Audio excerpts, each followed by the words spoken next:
right, welcome in and good afternoon. Hope you're having a great Monday. It's Dennis Fithian here on Afternoon Live, part of the Maize and Blue Review, weekdays at 1 o'clock. We are a part of Rivals.com, where we talk about the latest in Michigan sports. And there's a lot to talk about over the weekend, and the biggest thing is a couple of guys making some decisions about their future, whether or not they're going to stay in college or go pro or try to go pro and remain eligible for future seasons in college. And that's where we're going to start out and getting right to that. And the big news, and it came down, so it was this morning, maybe it was late yesterday. It was to do with Hunter Dickinson, Michigan's big man. And he was on Twitter, and he posted a picture of himself, but then he said, I ain't done. And so Hunter Dickinson is not done. And I did see Juwan Howard saying, all right, he liked that part. And with Hunter Dickinson coming back, you have, if you're a college basketball fan, I was going to say, if you're a college basketball fan, that's right. Certainly a Michigan fan. This is great news for you. It's great news if you're a college basketball fan. It might not be good if you're a Michigan State fan. If you're not a fan of Michigan, of course, you don't want them to be, you want the least possible good news. This is good news for Michigan. They get their MVP back. They get a big man, a dominant big man. I have been wrong about Hunter Dickinson's intentions since after his freshman year. I thought he was going last year. I thought certainly he was going to go this year. And I could say, where's he going? I thought he was going pro. I thought that, he might not get picked in the first round. He might not get picked in the second round, but 7-1 with his skill set. I thought that he would find a spot on an NBA bench at some point. Maybe it'd be a two-way contract for a couple years, but the kind of talent that he has, I thought at some point, that he'd get some burn with an NBA team, and I think he could make it in the NBA. But this is great news again here for U of M. The thing about Dickinson is that last year, and he didn't really need it overall. The Michigan team, I didn't think needed it. His 3-point shooting. In the end, he was a pretty good 3-point shooter, and it was definitely a weapon in his game. He was a different player than he was in his freshman season, and he's going to continue to work at it, of course. And you'd expect him. The one thing about shooting the ball, when he start shooting the ball, and I know he shot a lot in high school, he just didn't as a freshman. Then that can be that part of your game really can open things up. And looking at what some of the scouts were saying, I think one scout in particular, I think he was working for the Athletic. I was reading what he had to say about Hunter Dickinson. He was showing some video of him being being like out on the wing and kind of standing straight up instead of like down in defensive stance. And, he was, talking about if he, get more of a defensive stance and have that footwork, that maybe that could help him out. I know some people are like, no, you are where you're at with foot speed and everything else, but you can get a little bit better that way. But it's great news for Michigan. Now there's some others that have to make a decision as well. And one we know about here as we come your way a couple minutes after 1 o'clock on this Monday. If you're watching it live, that Monday the 25th, a lot of people, the majority of people watch this after the fact. Listen to it at night. I'm the same way. In your car, cranking it up on the podcast. That's the way to go. If you are out there and you are watching it live and you ever want to leave a message, I see those immediately. So wherever you're watching at, you have the capability, Facebook, Twitter, certainly on YouTube, get a lot of messages via YouTube. I see those messages immediately off to the right of the screen. I put it up there and I let you join in that way. So it's always good to hear from you, see you as well out there. But for me, this is fantastic news. It sounded like it was going to happen, but you never know until you see it officially. And, we saw it officially here from Hunter Dickinson. I saw this tweet from Tim McCormick today, and McCormick tweeted out that it was a great decision by Hunter Dickinson to get bigger, stronger, faster, and become unstoppable. Continue to improve your perimeter skills, build your brand as the best big man in college basketball, become a legend by taking your team to the Final Four. That's a nice tweet there by Tim McCormick. And how are you going to sit around and disagree with them? When you see that.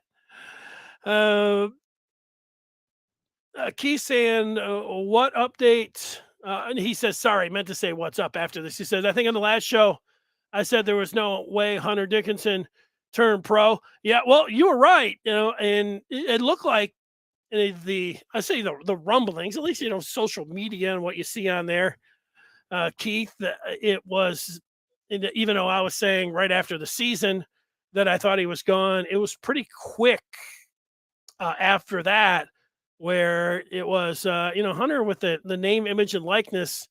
Here's somebody, he is, they say larger than life. I mean, he's 7'1", so he's big man on campus, and he has been able to cash in with name, image, and likeness. And the one thing about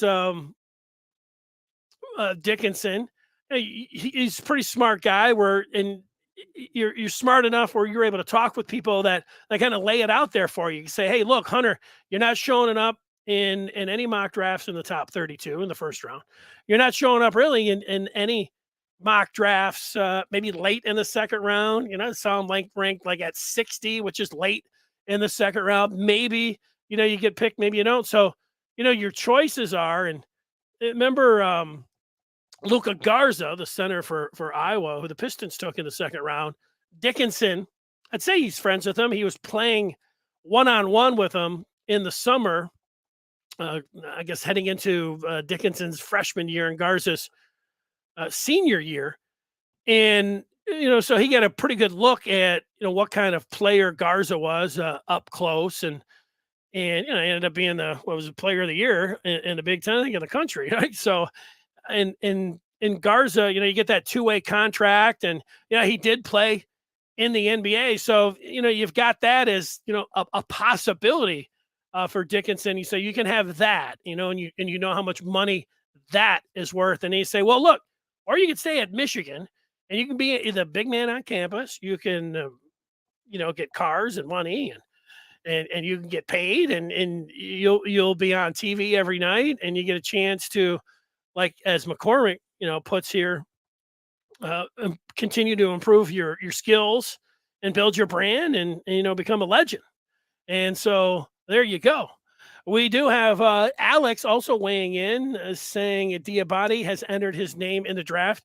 You are right, Alex. I do have that. Let's skip ahead here for a second. Jeremy Woo indicating about an hour or so ago that Michigan's Moussa Diabate has entered the draft while maintaining his eligibility to return. He mentions that Diabate showed flashes of promise, physical tools, motor, and defensive versatility to give him a chance to rise in the pre-draft process.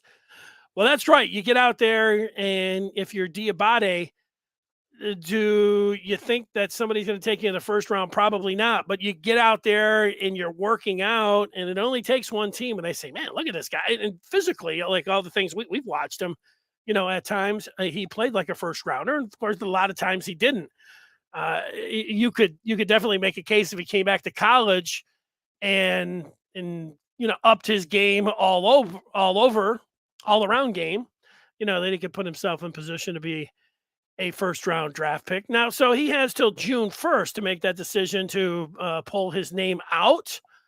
And just like Dickinson, rumblings that looked like he was going to come back to Michigan, there had been an equal amount that said that Diabate was going to, probably make the jump and go into the NBA. The thing here with Moussa Diabate and with Caleb Houstan Diabate being from France and Houstan being from Canada, they cannot cash in, fall back on any name, image, and likeness. This is a spot in college basketball, just in where it's at right now, whether you want to say it's fair or however you want to look at it. It's work visas and all those things. It doesn't seem fair, if you're talking about you're on the team, you're here in America, and hey, why can't I why can't I cash in on my name? Well, you're not from from the United States. That's why. Maybe they'll change that. Maybe they won't. So this could be a factor in Diabate's decision and Houston's decision. One thing that we're also looking at, and we talked a lot about it Friday, was Terrence Shannon Jr., where we talked that there was definitely interest, both from Michigan and from Shannon Jr., the possibility of transferring in, and it still looks like that is a strong possibility, but that's not a done deal at the time of this recording. And Shannon Jr. Could go back to Texas Tech. Could make his way to Ann Arbor, and then he'd have to, take some, I don't know if it's spring classes, summer classes, maybe both, a mixture of those to get up and running if, he was going to be ready to go by the fall semester. So that's a wait and see. The scholarship situation, if, Diabate, if Michigan holds the scholarship, he has that scholarship, and same thing with Houston, how they're going to finagle another one, flex somebody on the team, maybe somebody that's currently on the roster ends up hitting the transfer portal, maybe because Amani Bates' name is still out there as well. Amani Bates, who we've heard about since he was a freshman in high school, being, the next LeBron James. He ended up being a top 5 player ranked by rivals, but he did not have a very good freshman year down there at Memphis, and then he jumped into the transfer portal. And there's a lot of Michigan fans that are like, they don't even want to deal with Bates. And the argument against wanting to deal with Amani Bates, if Michigan had a scholarship for him, because you'd say, why wouldn't you want to take a guy that was a top 5 player coming out of high school? Well, I don't know, the homeschool, had his own high school, his dad, was very involved. And so people will talk about being, a lot of baggage and, not a great teammate. I don't know about him not being a great teammate or, his dad getting involved, talking about playing. I don't know that either, but there's a lot of speculation about that. And, his dad certainly was very hands-on since he's been a freshman. When you have, a million different, I don't know, you have a lot of different media types when your kid's 12, 13 years old, calling you up saying, hey, we want to follow you around for the next 4 years. It does become a bit of a sideshow. But then he was disappointing this year. So a lot of people are like, thanks, but no thanks. And it doesn't feel to me like Amani Bates, if there was a scholarship for him, would be a great fit for Michigan. There's a lot of talk that it's, Michigan and Kentucky. Now Kentucky has handled a lot of 5 stars. They bring them in. It's a 5-star mill. Calipari will bring him in. If it's not working, he'll be out. If Juwan Howard wants to take Amani Bates, and it's just like you draft somebody in the NBA, a lot on potential. Amani Bates got a big P next to his name, and the P's for potential. And so there's a chance that if you're Juwan Howard and you had a scholarship available, and you would take a chance, you would think as a college basketball fan, and in Juwan Howard's situation here, coming back home because he's from Ypsilanti, that the conversation that you would feel pretty good if you're Juwan Howard about his dad's involvement, what's he want to do to fit into the team concept. I doubt that Juwan Howard's like, yeah, come in, we'll just hand you the starting wing job. You're all set. Just go on out there, and this is going to be your team. I don't think that's going to be the conversation at all. So if Bates were to come to Ann Arbor, he would at least have to say the right things about coming in and wanting to be part of the team. So it's at least something to stay tuned about. It's not completely out for Michigan, but it doesn't feel like it's the right fit. Kentucky seems like more of an option. Seems like more of where Amani Bates would go. But you continue to monitor that if you're a Michigan fan. You're definitely keeping an eye on the Terrence Shannon Jr. situation, and then we're still waiting to hear from Caleb Houstan. Now the NBA draft, they had till midnight to put their name in there, and this Wu uh, found out that Diabate's name in there. Over the next 24, 48 hours, that list will become public, and then you'll know for sure whether Houston went out there and put his name in there. They say, why wouldn't you put your name? Why would you? Why wouldn't you? Because people are like, Diabate and Houston aren't, they're not gonna get drafted. Why would they do this?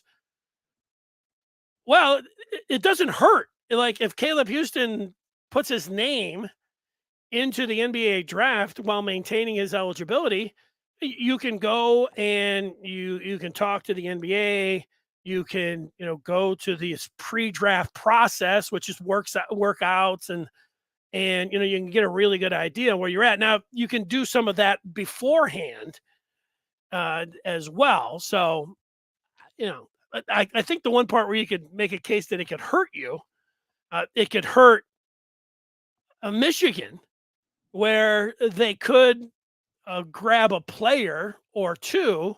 Like if you played this, let's just say Moussa Diabate played this situation out all the way till June 1st and, told Juwan Howard, like, look, yeah, I'm going to really try to, see where I'm at, see if I can catch an eye of one of these teams. And, he waits all the way till, May 31st and, gets on that phone to Juwan Howard, says, I want to come back. And Juwan's like, I got 3-4 guys that are ready to come in. So it could hurt that. I mean, that's part of the fluid situation that you have to deal with as a basketball coach, certainly a big time basketball coach. And, that's the way it is going to happen. That's what Keith, I was just talking about. He's saying, no way he stays in the draft. I don't even know why I put his name in there because it doesn't hurt, except, you hear people saying, you're not an NBA player. Well, you get that experience, and what exactly that experience is at camps or pre-draft games or runs where there are NBA types that are there. It's an experience that, it doesn't hurt, to go there. And, you only have to, and to bring this up, and, he played at Michigan and he's playing in the NBA right now, and people use him as an example all the time. If you go back to when Jordan Poole put his name into the draft, it was the same conversation. Why is Jordan Poole putting his name in the draft? He's not going to get drafted in the first round. Jordan Poole's not going to play in the NBA. Maybe if he comes back and, is all Big Ten and increases his numbers a little bit, somebody would take a shot at him in the first round. And then look at Golden State took him, and, the rest, let's say, is history. It is history right now. So, but, that does that feel like it's more of an outlier? And Diabate's and Poole's game are way different. So you can say that's apples and oranges, and you would be right by saying that. He's saying that he thinks Diabate is going to be a stud, and he thinks it'll take him one more year for him to be a first rounder. Yeah, I can see where you're coming from at times. How many games? I mean, there were a few at Iowa. There was, flashes in other games.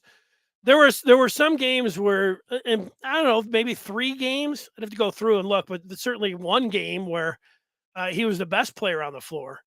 But then there were, another handful of games where you saw flashes of a couple sequences where you're like, wow, that looks like somebody that could play in the NBA. But was there enough of that? No, not enough. And is it easy to say, hey, if you can up your game and get more comfortable, then you could easily see it. So that's it. And it's the same thing with Caleb Houstan. Like Caleb Houstan shot the ball terribly this year. I mean, but coming back and increasing his 3-point shooting, getting a little stronger, getting more confidence and all those things. He's a guy that 6'8" and has a long reach. If he can really, dial it in from downtown, he could easily make that jumper. You could see he could be a first rounder as well. So all of that being out there, and things to consider, take a look at, talk about, and that's what we're doing here. Let's just go back to Hunter Dickinson just for a second here. I put up the Big Ten first team and second team from this year, and Kofi Coburn from Illinois has said that he is going to the NBA and he's hiring an agent. So he's saying goodbye to Illinois. Keegan Murray's going to be a lottery pick from Iowa. He gone. EJ Liddell from Ohio State, he's going to the pros. Ivy from Purdue, the Pistons might end up taking him. He will be a lottery pick. Johnny Davis from Wisconsin will be a lottery pick. Actually, Murray, Ivy, and Davis will all be lottery picks. They are all gone. So the entire first team in the Big Ten, all Big Ten, they are all going to the NBA. So then you say, all right, well, who are the best players that are coming back? Trent Frazier came back from his fifth year from Illinois. He gone. Ron Harper Jr. from Rutgers, he's going to the NBA. So then you've got Hunter Dickinson, who announces he's coming back. Zach Edey, the Glacier from Purdue, he is returning. Zach Edey is returning. TJD, Trace Jackson Davis, is doing what Moussa Diabate is doing. TJD said he is going through the process, but he is maintaining his eligibility, meaning he might go back to Indiana. He might go. But so you have three guys that you would say are you don't know about the incoming freshmen.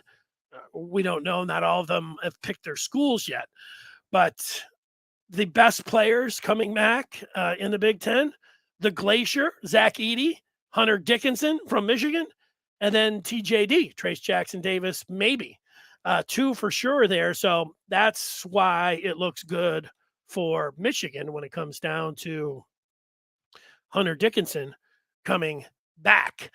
All right. We can make a move here to a couple of football notes, one for sure.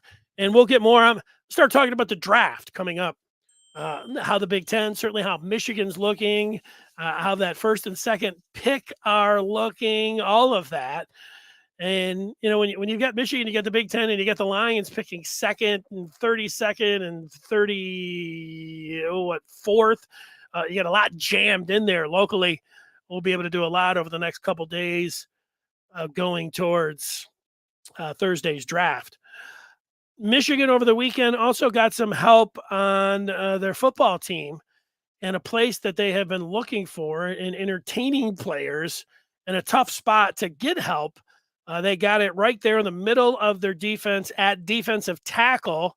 They got the news that Cam Goode is transferring in. Very good student. He was at Central Florida. I put his Twitter handle up there because I like it. At Cam Bam Bigelow.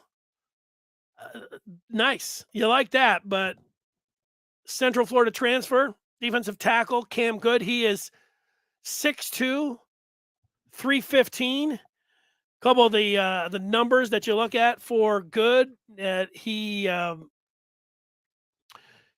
4 forced fumbles last year, which was good for 12th in the nation. That's a nice bullet point on your resume. That's why I put it in here. And so with Christopher Hinton gone to the NFL draft, we'll see what happens with Hinton coming up on, he's not going to be a first rounder, so we'll have to wait to the weekend to see where Hinton ends up.